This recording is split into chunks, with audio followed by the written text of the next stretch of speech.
Today I would like to talk about the cocaine mummies. I find them very interesting. Hello, my name is Maria. I like to talk about archaeological anomalies, especially those that don't fit into the current narrative.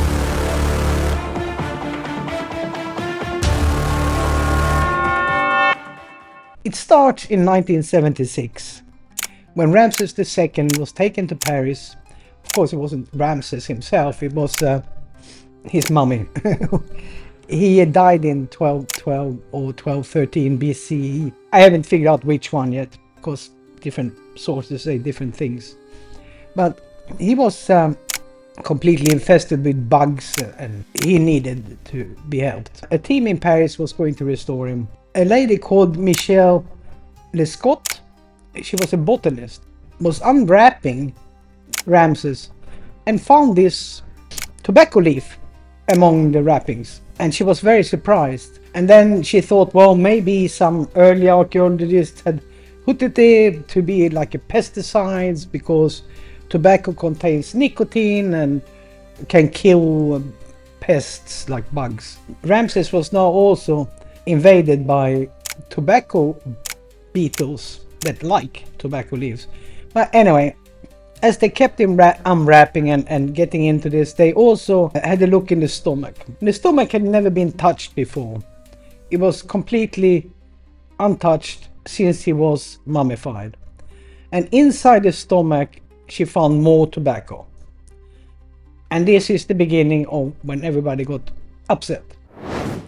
In 1992, Svetlana Balibanova was asked by the people at the Munich Museum to have a look at their mummies. They wanted them investigated and tested. Dr. Balibanova was at the time the leading forensic expert in Germany. Got a team together and she did some complete testing. And of course, as a forensic expert, she also included testing for cocaine, for cannabis, and for some reason, nicotine. I think the nicotine was probably because of what happened in 1976 when they found tobacco inside Ramses. They did all this testing, and all the 9 mummies from the Munich Museum turned out to test positive for cocaine, cannabis, and nicotine, or tobacco. And this was really, really strange. As we all know, cocaine and tobacco are natives of South America. Supposedly, there was no trade with South America. But her tests were, clear. They were like what you call, if it had been a test of somebody else, you put it to court, it was legal proof that these people have been taking cocaine or whatever. Because these results were so controversial, there was a lot of noise about it. She got even hate mail, in the snail mail in those days. The results were sure, they were safe. They showed that there was a higher concentration of cocaine and tobacco in the stomach, so they would have been taken orally.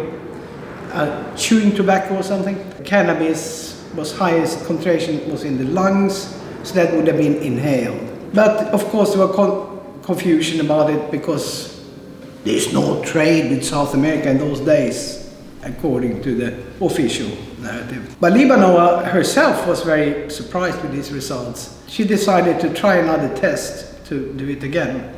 This time, to make sure that everything was correct, she had mummies from Egypt, one mummy from Sudan, one from the Belbeke culture.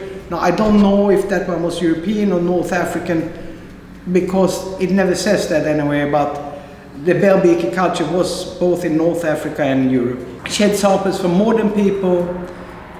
She had over 3,000 samples, and the Egyptian mummies still tested positive for cocaine, tobacco, and cannabis. Now, here's something I found really interesting that nobody talks about. But the Sudan mummy and the Belbeke mummy also tested positive for nicotine, which means that there would have been a lot bigger trade of tobacco, not only in Egypt, it would have been spanning a much wider area like Africa and Europe. This time she was also very, very careful. There was accusations of contamination, as if somebody would have been snorting cocaine on a mummy sometime over the last 100 years, which is obviously ridiculous. But to make sure that there was nothing of that, she washed hair in ethanol to make sure that there's nothing from the outer. It had to have come from inside the strand of hair, so that the cocaine would have had to be used by the person during his lifetime before he died. And that's what she found in these Egyptian mummies. They had been using cocaine before they died. And of course, this was super controversial. Even Balibanova herself started speculating in it might have been some plant indigenous to Africa or maybe even Asia that, or plants, tobacco and cocaine, somehow had been existing before but now had become extinct. I tell you that Egyptians love their drugs. If there had been such plants, they would have cultivated them, they wouldn't have allowed them to go extinct. There is no plants that contain enough nicotine that is native to Africa or Asia or Europe. There is no plant that contains cocaine at all other than from South America. There is a bush that is related to the coca bush, but it does not contain cocaine. There's no way you could have had people indulging in these plants and then they would test positive. It's just not. It's just a fantasy to avoid the subject of trade. Okay, where am I? Oh, no, I got it right. Okay. In 1995, Andreas Parche and Frank Nilich repeated the same tests that Balinova had done, and they got the same result. Then, in 1997, a British lady got interested because she was responsible for the mummies at the Manchester Museum.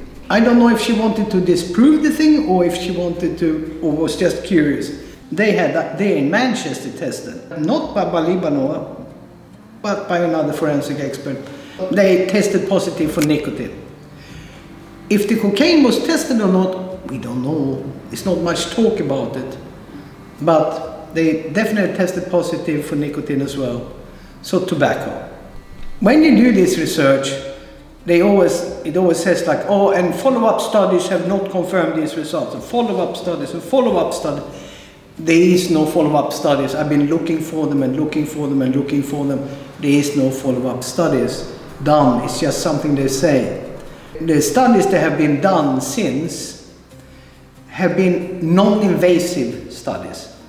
That is, that they do not actually test anything. They do smell tests and they do visual tests. But you can't find cocaine or nicotine that way. They say that it is to preserve the mummies for future research, but I mean, there's so much mummies out there that they could, if they used up a few more, wouldn't really disturb the thing. Now, here is something I found really interesting. I found a quote from I'm going to read it to you, from a guy called John Bayes. He's Egyptologist from Oxford University.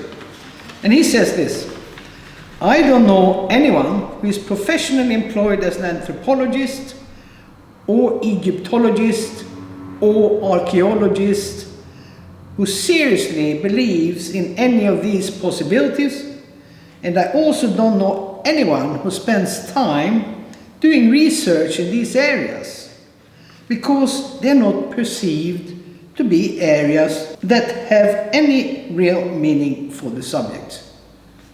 I mean, what kind of attitude is that? If you just think about it, I mean, of course it's important to find out if there was trade between the ancient world in Europe and Africa and the Americas. It's a game changer for how we view the ancient world. Critics have said that because there's no writing about these trips to South America, they didn't happen. But, this, if you want to be picky, there's no writing about the pyramids being built either. They say that like because the trip to Punt was written about, but nothing was written about the trips to South America. The trips to South America, which I think they did, happened, it would only involve a few traders. But building of the pyramids would have involved a large part of the population of Egypt, and that would definitely have been written about. There's also another thing, translations. How do we know what they called cocaine and tobacco? We don't. We have no idea what they were called them. So when, these people are translating these scripts, they would not have thought about the idea that this word could have meant cocaine or this word could have meant tobacco. They don't know. And I think that kind of arguments are just ridiculous. Now, I just wanted to add to all this that the Egyptians, they were notorious drug users. They loved their drugs. So, for example, they would grow blue lotus and they would drop it in wine, and the alcohol in the wine releases the drug in it, and they would drink it like that. And it's slightly euphoric and sedative, a relaxant after the hard day's work. They also they used cannabis, it's very popular. They used opium, also very popular. Then they also used drugs that are from the nightshade family, very poisonous stuff. Mandrake and henbane, however you pronounce that, I don't know. But Mandrake is hallucinogenic, but it's also an aphrodisiac, so maybe ordinary people used it occasionally. But henbane is only hallucinogenic, it gives visions and things like that. So that was probably used by priests and oracles and that needed visions, something like that. Then of course they also like their poppy seeds, which gives a slight opium type effect. They drank beer and wine every day. They would start morning with beer. So I still say that if there were any plants that contain cocaine or nicotine that they could cultivate in their time, they would have. And they would not become extinct, because if there's anything people in this world love, is their drugs. If you like my video, please press like. You can welcome to subscribe and buy me coffee. I love my coffee.